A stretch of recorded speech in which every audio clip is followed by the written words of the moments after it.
Sirat Parashat Beshalach, Chelek Chaf Aleph, Sicha Gimel. Alors, dans la fin de la paracha, on parle de la guerre de Amalek. Et Rashi, donc, on voit que Moshe Rabbeinu il va lever les mains, etc., pour qu'il gagne la guerre. Et donc, il y a un passage qui dit que les mains de Moshe elles étaient lourdes. Rashi l'explique, elles étaient lourdes parce que j'ai nitatzel be mitzvah. Il a négligé une mitzvah, si on peut dire. Il a été paresseux dans une mitzvah, si on peut dire. Et il a nommé quelqu'un d'autre à sa place pour accomplir cette mitzvah-là. Du coup, il a eu les mains lourdes. Alors, a priori, nous, on a l'impression, voilà, nous, quand on lit le verset, on croit que ça veut dire Moshe Rabbeinu il est devenu vieux, alors il a besoin, il avait les mains qui pesaient, il avait besoin qu'on lui tienne. Et Rachid vient se dit non, c'est pas qu'il avait les mains lourdes parce qu'il était tout le temps comme ça, c'est à ce moment-là, ses mains sont devenues lourdes, c'est quelque chose de spécial. Maintenant, on voit dans la paracha de Shemot, quand Moshe Rabbeinu il va en Égypte, et il s'arrête en chemin dans une auberge, il y a écrit que l'ange de Dieu qui s'est déguisé en serpent, il a voulu le tuer, etc. Et Rachid il explique, et il donne deux avis. Rabbi Eliezer, il dit que c'est parce que il a négligé la brit mila de son fils. Et Rabbi aussi dit non, Chas v'Shalom, c'est pas possible que Moshe Rabbeinu il ait négligé quelque chose. Chas v'Chalila, c'est que Dieu lui avait ordonné de faire ça, donc il a cru que c'était l'ordre le premier, etc. Comme on sait. Donc ici qu'on voit que Rashi, il te dit première explication, ah tu vois, parce qu'il a négligé un ordre de Dieu. Tout de suite Rashi se sent obligé de dire non, il y a un autre avis, que c'est Chas v'Shalom, Moshe Rabbeinu il néglige pas un ordre de Dieu.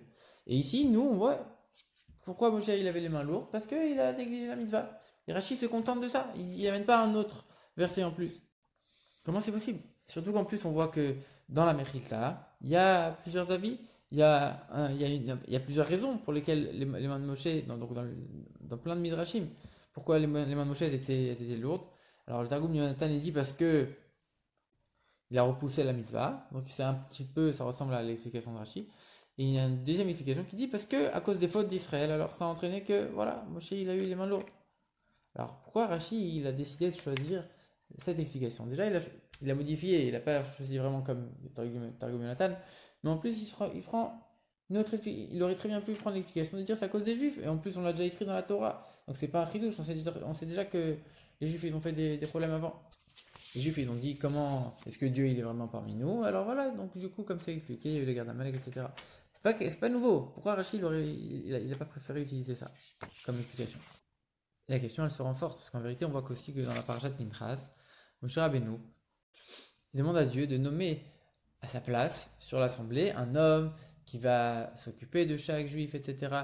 Et qui va sortir en guerre devant eux, pas comme l'habitude des rois des autres nations qui se cachent, ils restent chez eux et c'est les soldats qui vont combattre. Non, Moshe Rabbeinu il s'est dit voilà, comme moi j'ai combattu Sichon et Og, j'ai été devant et j'ai combattu, alors je veux que tu nommes sur les juifs un chef qui soit pareil. Maintenant, la guerre du Sichon et Og, elle s'est passée 40 ans plus tard. Moshe Rabbeinu, il était à la fin de sa vie, il avait presque 120 ans, et il était beaucoup plus fatigué.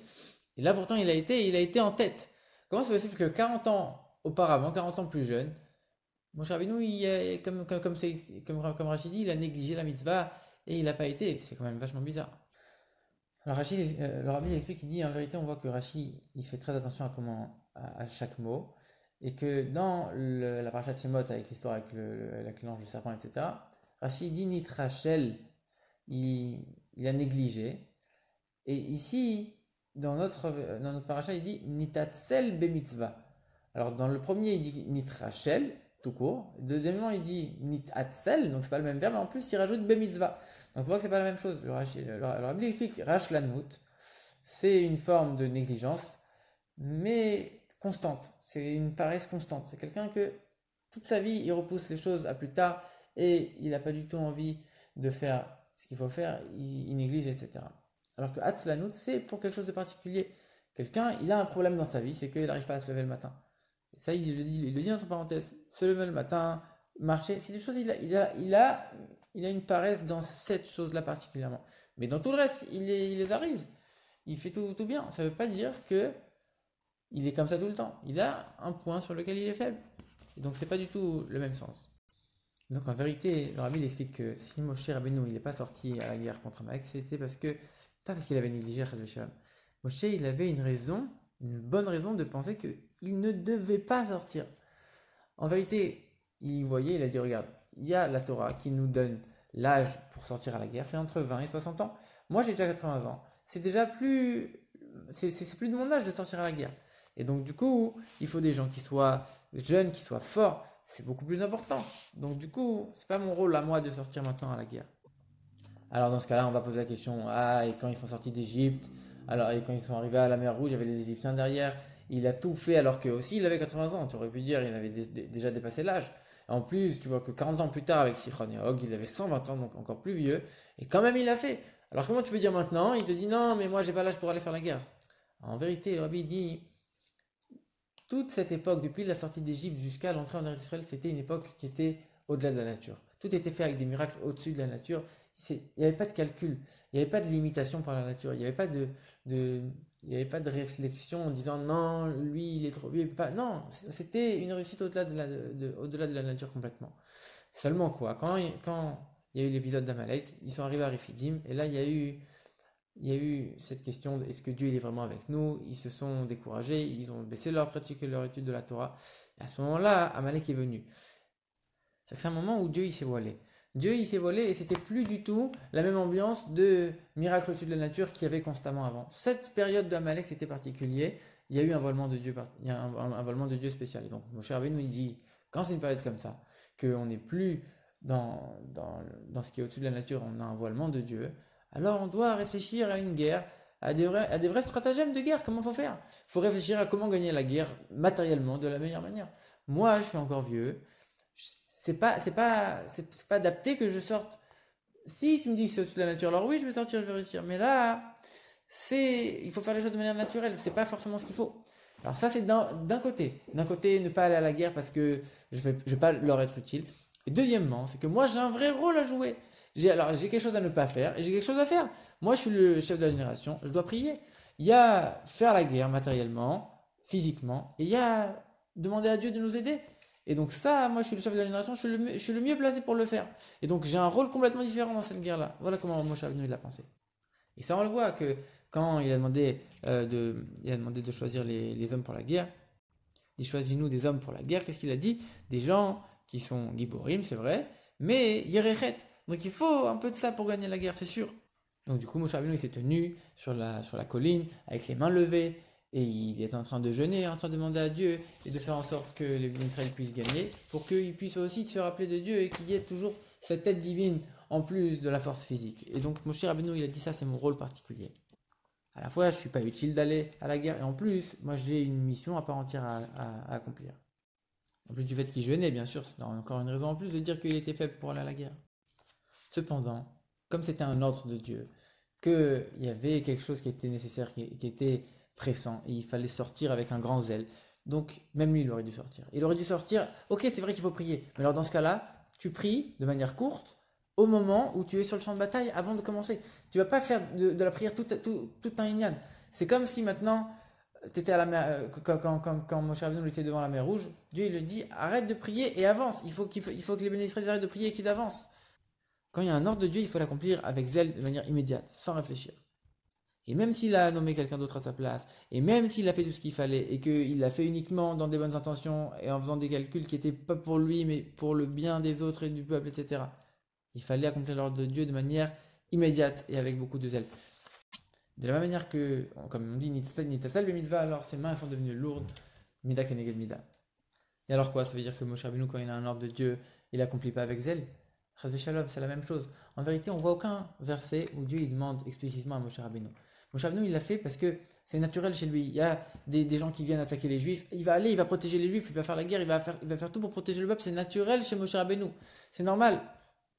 Donc il l'a fait parce que c'était évident. Mais il l'a pas fait parce que Dieu lui a demandé explicitement. On voit ça nulle part que Dieu lui a demandé explicitement. Malgré que Dieu, lui, a considéré qu'il aurait dû le faire. Comme s'il lui avait demandé explicitement. Donc c'est quelque chose de vraiment très très très fin. Et donc, comme Moshe Rabbeinu, il ne savait pas, alors il a accompli ça, comme si, voilà, c'est comme quelque chose d'évident que moi je fais de moi-même. Il y a des gens qui viennent nous attaquer, alors je vais sauver chaque juif, mais seulement je le fais avec des calculs et avec des stratagèmes. Donc, de cette explication de Rashi, on peut apprendre un enseignement extraordinaire dans le service de l'homme. On sait que la Torah, c'est un enseignement pour chaque juif, en chaque époque, en chaque endroit. Et à plus forte raison quand on parle d'un sujet comme la guerre d'Amalek, qui est quelque chose de constant. Comme leur Rambam il dit, on doit se rappeler de la guerre d'Amalek chaque jour, on doit effacer le souvenir d'Amalek chaque jour. C'est quelque chose qui doit être constant. La guerre contre Amalek dans le peuple juif, c'est un sujet extraordinaire, très important. Et donc du coup, s'il y a un enseignement sur ce sujet, donc ça nous touche encore plus fort, de manière encore plus forte. Alors à ce moment-là, il y a une question. Pourquoi la Torah elle a besoin de préciser que Moshe, on lui reproche quelque chose? Même sur un animal qui est impur, la Torah ne dit pas impur, elle dit qu'il n'est pas pur. Alors à plus forte raison sur un homme, à plus forte raison sur un juif, à plus forte raison sur Moshe Rabbeinu, l'être humain le plus parfait qui soit. Comment c'est possible qu'on est en train de parler du mal de Moshe Rabbeinu? En vérité, c'est pour nous apprendre une chose. La guerre d'Amalek, elle est venue, et en vérité, Amalek, il a pas pu toucher les Juifs. Les seuls qu'il a pu toucher, c'est ceux qui étaient à l'extérieur de la nuée de protection. Et pourquoi ils étaient à l'extérieur? Parce qu'ils avaient fauté. Donc c'était à cause de leur faute à eux. Ils étaient à l'extérieur. Donc ils ont pu être frappés par Amalek. Les Juifs qui font Torah Mitzvot, ils sont à l'intérieur, ils sont protégés par la nuée.